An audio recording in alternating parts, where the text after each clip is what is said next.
Welcome to the Millennial Network Podcast. Now your host, Coach Danny Renee. What's up, y'all? Coach Danny Renee here, and this is the Millennial Network Podcast. Right now, we're doing another live recording inside of the Facebook group, the Millennial Network Financial School.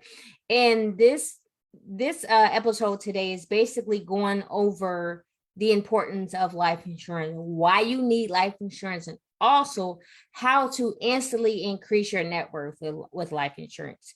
So believe it or not, there are people today that does not know what life insurance truly is. And obviously it makes sense because we have a failed educational system that does not teach enough about financial independence, financial literacy, right?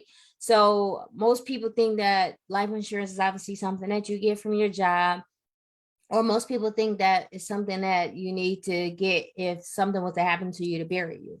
And obviously there are a lot of different life insurance policies, and obviously that specifically, that's a burial policy. But life insurance, I like to tell people the definition is to create an immediate estate upon an untimely death. So create an immediate estate. We watch a lot of movies. We hear a lot of times about rich people. They have an estate, which is an amount of money, assets that's usually given to the people that they leave behind. That is, or not even just leave behind. If you're alive, we all have an estate, an amount of assets of stuff that we own that we can pass on, that's usually given to us. We can, different things like that. So that's an estate, but an immediate estate. So it creates it immediately upon an untimely, meaning you pass away when you don't know. I mean, most of the time we don't know when it's our time to go. So, and an untimely, you could not time. So it creates an immediate estate upon an untimely death to your family, to your loved ones, to whoever you list as your beneficiary, right? And I'll go over a beneficiary. So how do you immediately increase your net worth with life insurance, right?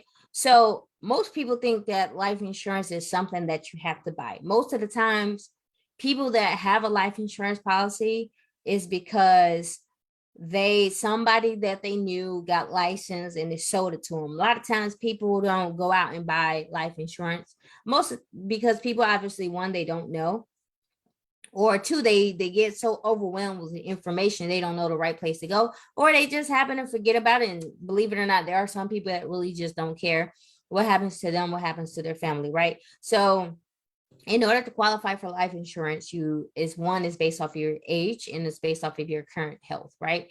If you have poor health, and a lot of times if you're a lot older, it may be nearly impossible or very expensive for you to get life insurance, right? So it's more of a reason why when you're young and you're healthy, you should go ahead and get a life insurance policy, because if something happens to you, one, that your family is protected, and two, as your health changes, that you're locked into that, right? So it's based off your age and your current health.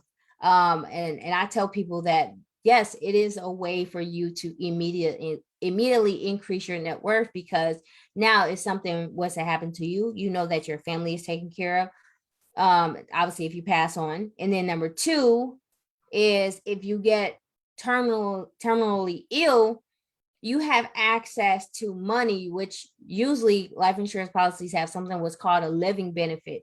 I was looking at something the other day, and it was a woman on there, and she was telling a story about how she was diagnosed with some form of cancer.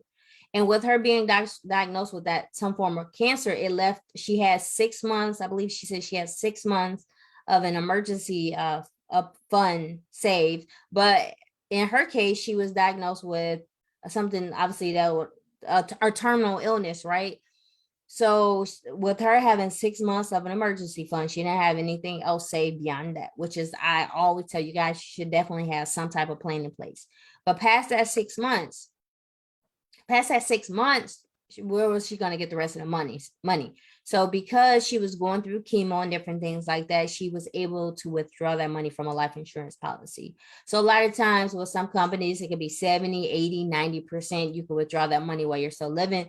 to be able to go and get additional medicine. We all know health insurance doesn't cover everything, and health insurance is also very expensive. It allows you to seek alternative medicine.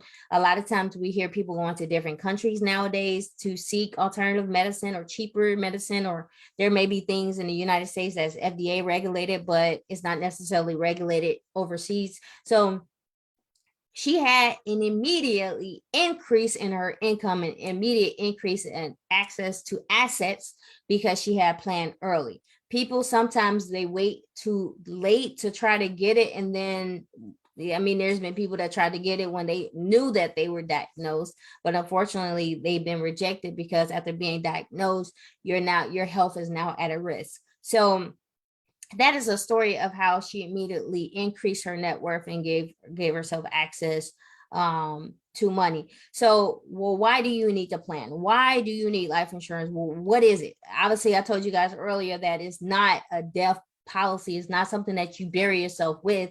It's access to money. So if you're a responsible adult and you're married, you have kids, or you could be single and have kids, or you just want to give your family money. But let's just talk about the people that have responsibilities, right?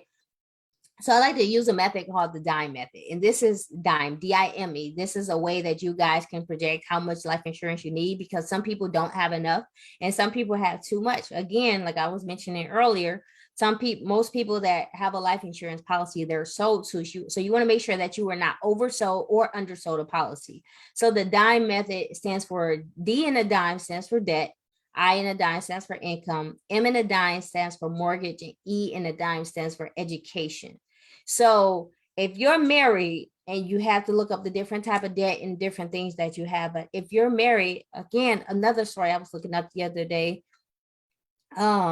the lady was saying that her husband, he had a life insurance policy since he was a kid. And we all know COVID just happened. People tend to lose their jobs. All kind of different things happen, right?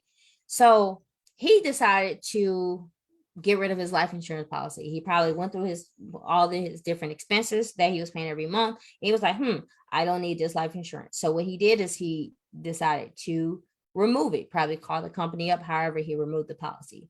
Unfortunately, a month later, and not saying this is everyone's case, I'm just giving you an example of a story.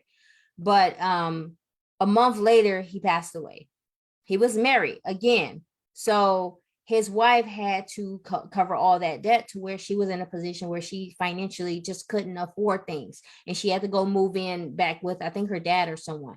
So that's why it's so, so, so important to have a policy, because people don't think about the effects when you're gone. We don't know when we're gone. It's a scary thing to even think about, but it's even more important while you're planning for it versus not planning at all, right? So D and a dime is debt, paying off all your different debts, right? So that it doesn't fall onto your spouse and you have to file for bankruptcy or whatever the case may be, right? Sometimes people have different cards, credit card, like whatever.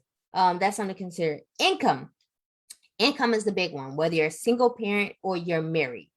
Income is very important. So say, for instance, you have two married people, right?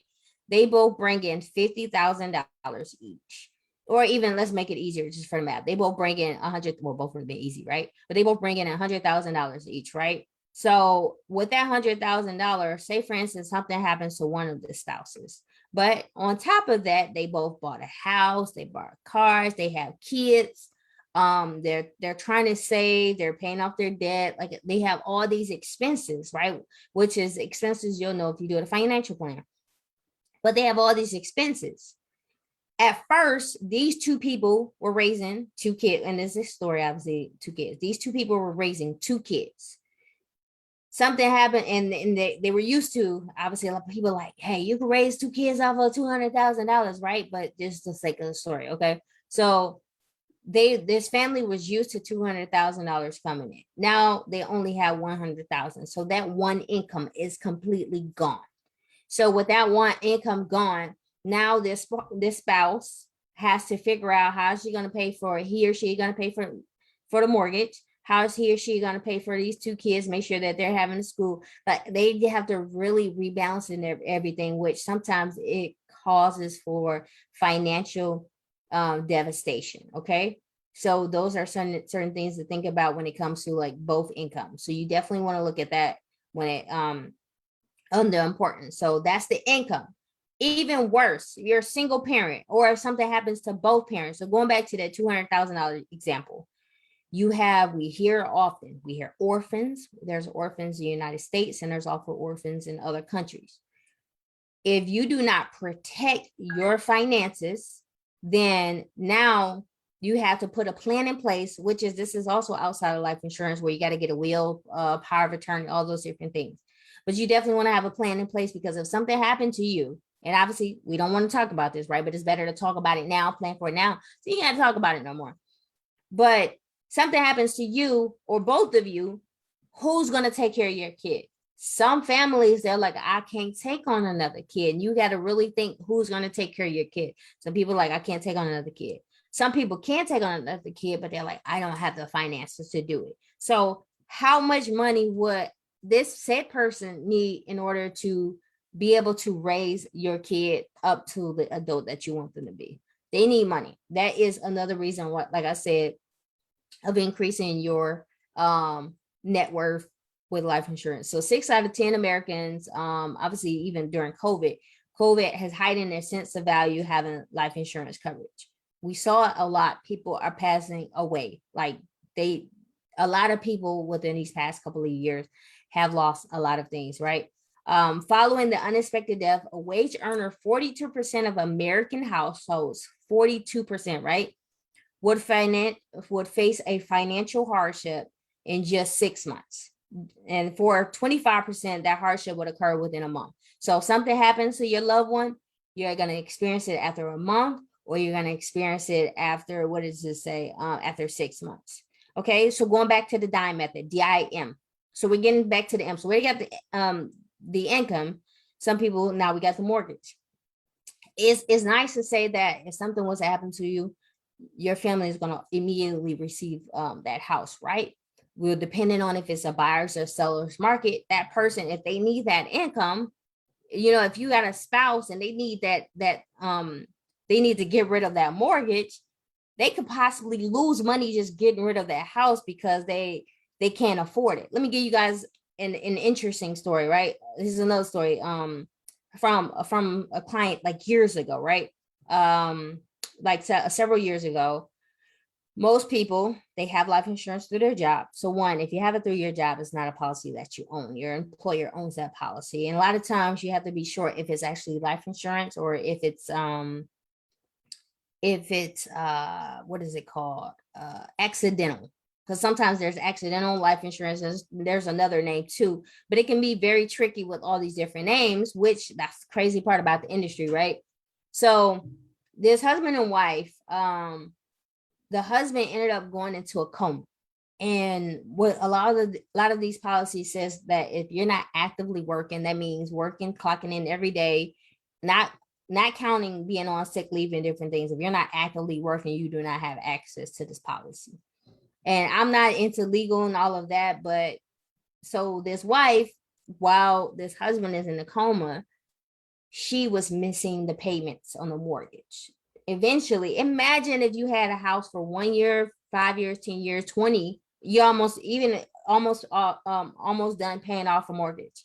And then you find out that because of your spouse is in a coma, you can't pay off that mortgage with whatever money that they have coming in because you don't have whatever power of attorney. And that's obviously, like I said, there's some legal stuff and different things to go into consideration. But again, going back to the mortgage, most people want to be able to pay off that mortgage. They want that money. So that's another thing. So if you haven't, and then what's going back to the income, if you're making 100,000, most professionals say you want that at least to cover the next 10 years. So 100,000 multiplied by 10, that's $1 million worth of coverage. If you have debt, say 100,000, that's a million and a million. Dang, I can't even talk now.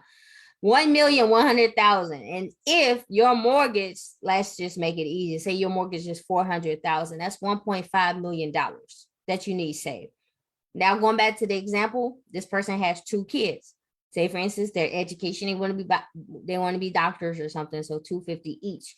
That person needs a $2 million life insurance policy to make sure that they're good. So again, not a lot of people are saving enough in the United States, point blank, period. With them not saving enough is another reason why GoFundMe is making so much money. Raise your hand if you're watching this. Raise your hand if you've ever seen a GoFundMe pop up because someone passed away. Raise your hand even more so if you contributed to that GoFundMe. If you go into the GoFundMe website and type in like life insurance, or, I don't know what the category is on GoFundMe, but it's some sad stories. It's very sad. I remember seeing a story of these kids and like family like burning up in the house, people unsuspected. Like, it's a lot of sad stories. Those stories will really humble you. It's very unfortunate, right? But the downside to those stories is those stories are a reminder that those the loved one, those loved ones, or that loved one, they didn't have life insurance. Most of the time, GoFundMe is just like, hey, we need enough money to bury them. The crazy part about it is what happens when that person is buried. The husband or wife has to still take care of the bills. The kids still have to be raised. Those are some things to really take in consideration, even during living, right? There's a lot of people with terminal illnesses that needs to find extra money. If they had access to these policies and immediately increased their net worth while they were still alive, while they were still healthy, then they would have been able to use that extra money to be able to take care of all those medical bills, seek second opinions, and different things like that. So I wanted to share this because there's a lot of TikTok videos and they're teaching people how to leverage life insurance and invest. And we'll do another, I'll do another video on that another day. But I wanted you guys to understand the importance of life insurance and how it immediately increases your net worth, because you kind of go through life a lot freer knowing that you are covered, right? There's too many Americans nowadays. They have too much debt. They don't have enough savings, because a beautiful benefit of a life insurance policy. Let's go back to those two, that married couple both bringing in $100,000. Remember, I told you if we just did dime method, they needed $2 million for our hypothetical illustration. Say, for instance, they save $500,000, right? 500,000. Now they only need 1.5 million. Crazy part about, I don't think enough is being taught enough, and that is the beauty about a tailored financial plan to your situation, is that when something happens to you, when you sign what you're supposed to do when you get in an investment plan, whether it's an IRA, whatever type of investment fund that you're open up, it's going to usually add a section that's going to ask for beneficiary. What I'd like to tell people is that if it says, some people put estate, you shouldn't do estate. Crazy thing I'm saying is because I really need to go back. When I was younger, I did that. I need to go back and change who it really needs to go to. But you shouldn't put estate, because the state, something happens to you, they're going to immediately take out 10%, because they're like, hey, 10% is my fee to find out who this money belongs to, which is typically next of kin. And I'm pretty sure y'all heard families break up because of not having a plan in place, right? So same with your investments, it has a beneficiary option. Really sit with yourself and just be like, if something wants to happen to me, who will this money go to? Again, I'm gonna bring on an estate attorney one of these days, so you guys can understand the importance of not just if something was to happen to me, like who this money gonna go to, but also if you were put in situations where you couldn't think because of whatever was going on with you, you want someone to think into your behalf. A solid financial plan, a solid plan in place is going to really have these questions already answered for you in the time that you don't expect it. Because unfortunately, we don't know when life is going to hit us. We just went through a pandemic. If you don't see anything real, we've heard plenty of times people passing away from the pandemic. What was it, weeks ago? That lady that was driving a car, that ran into those cars, to be honest, I got PTSD and I wasn't even there. It's called that her accident has forced me to double check, look both ways before I drive my car through a red light, because you just never know. It's sad. But on the flip side, I don't want this to be a whole downer episode, right? But on the flip side, as long as you plan, the beauty about planning is now you can start stacking bread. You can start stacking your money. That's where the investments and everything comes into play. A great life insurance plan mimics a great investment plan. You shouldn't have investments before life insurance. And life insurance should be the start, but you should also have investments mirror that, because by the time you're however you're old, I like however old you are, millennials, you still got the next 30 years or so to really stack up money. As long as you take in some of the things that I'm saying, some of the people I'm bringing on this podcast, if you start following some of these strategies, you could really set yourself up. Some people make it hard to believe, but hey, the numbers say millennials is, if you're doing what you're supposed to be doing right now, you could really set yourself up very well in the next 30 years. Some people 20 years, some people maybe a little bit longer, but as long as you follow some of the things that I'm saying, you could really put yourself in a very, very good position. I don't know about y'all, but I'm very confident on the track that I am on financially, and it can only get better. If you have a plan in place, great. It can always get better. If you don't, please watch this, get something in place. Anyway, y'all, it's Coach Danny Renee. This is a Millennial Network podcast, and I'm out. Peace.